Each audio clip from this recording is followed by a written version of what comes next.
मित्रों नमस्कार, फिर से स्वागत है आपका राजस्थान जीके के एंटीबायोटिक सीरीज में।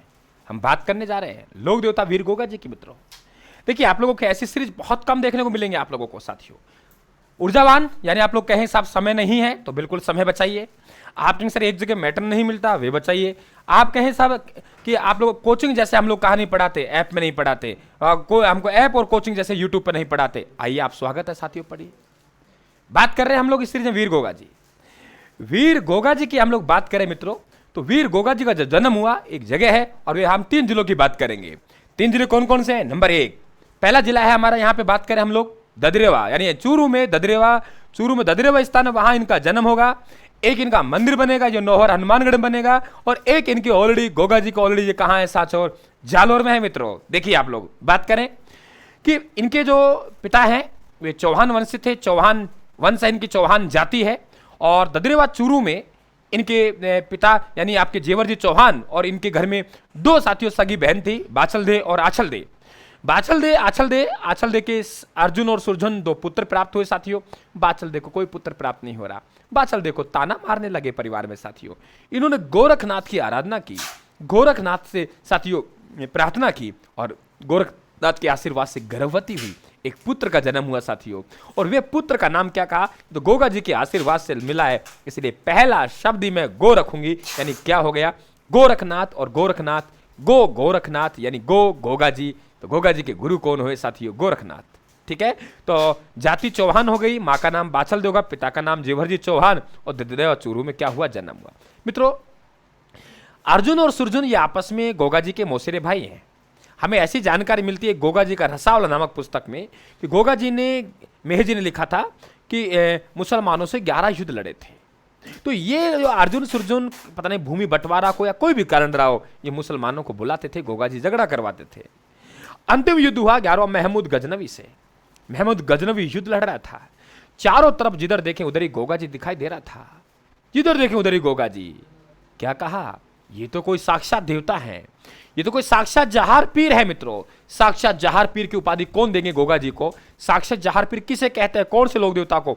गोगा जी को कहते हैं। किसने कहा? महमूद गजनवी ने। मतलब क्या होता है? साक्षात देवता। साथियों आखिरकार युद्ध में वीर गति को प्राप्त हुए। इनका शरीर 2 भागों में गिरा, एक तो धड़ और एक शीश। धड़ गिरा नौहर हनुमानगढ़ में, जहां वर्तमान में हम गोगा मेड़ी बोलते हैं, उसे धुरमेड़ी कहते हैं। शीश गिरा ददरेवा चूरू में, जहां इनका जन्म हुआ, इसे हम शीर्ष मेड़ी कहते हैं। धुरमेड़ी और शीर्ष मेड़ी को उल्टा मत कर दें, ध्यान रखना। माँ बाप जहां निवास करेंगे वहां जाके शीश गिरेगा। मित्रों क्या कहा मैंने?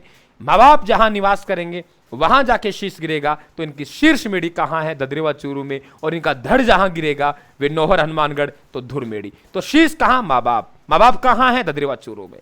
ठीक है, इनका जो मंदिर बना मित्रों गोगा मेड़ी के नाम से हनुमानगढ़ में बना, नौहर तहसील में।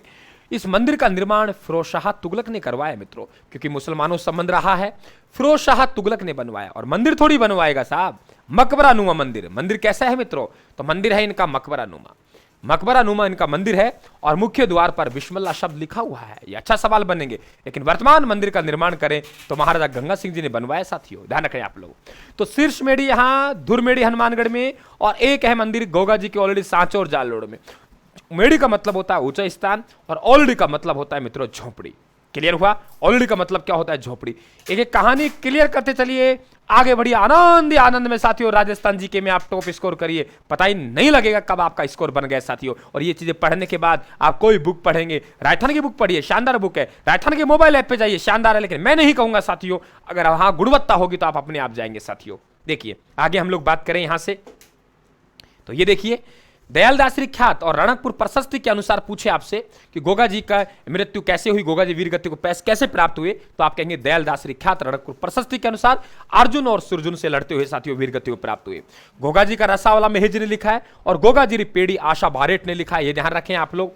और इधर बात करते हैं गोगा जी की रही कहानी। ये देखिए कायम कहानी मुसलमान। ये बढ़िया सवाल बनता है कि कौन सी जाति के मुसलमान हैं जो गोगा जी को अपने वंशज मानते हैं, अपने पूर्वज मानते हैं, तो आप कहेंगे कायम खानी मुसलमान।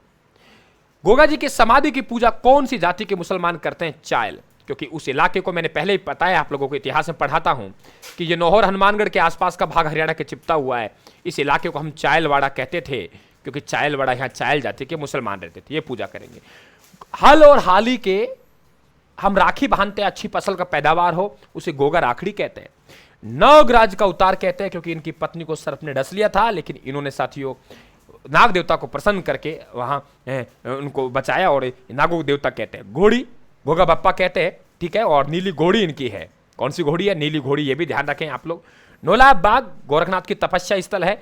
पणिरोपण, चारों तरफ जंगल है, उन्हें पणिरोपण कहते हैं। मेला भाद्रपद कृष्णा नवमी को लगेगा। अगर यहाँ देखिए भाद्रपद है, भादवा है ये रहा हमारा, और यहाँ हमारे पास शुक्ल है और ये नवमी है, वहां कृष्ण है, यहां शुक्ल अंतर है, तो यहां जो मेला आ जाएगा वीर फत्ता जी का, इतना अंतर है। देखो यहां मेला किसका आ जाएगा? वीर फत्ता जी का। भाद्रपद शुक्ला नवमी, यहां भाद्रपद कृष्णा नवमी, यहां मेला आएगा किसका? वीर फत्ता जी का। ध्यान रखें। और कृष्णा आ जाए तो गोगा जी का मेला आएगा। केसरिया कुंवर जी साथियों इनका पुत्र है। तो ये कहानी किसकी है? वीर गोगा जी की है साथियों। लगातार सीरीज में बना रहिए। ये सुंदर सुंदर आपको जो पीडीएफ देख रही है, चिंता मत करना, मन ललचा रहा होगा सर पीडीएफ टेलीग्राम पे डाली हुई, रायथान बुक के नाम से हमारा टेलीग्राम है, टेलीग्राम को ज्वाइन कीजिए साथियों। बहुत बहुत धन्यवाद, आपका आभार।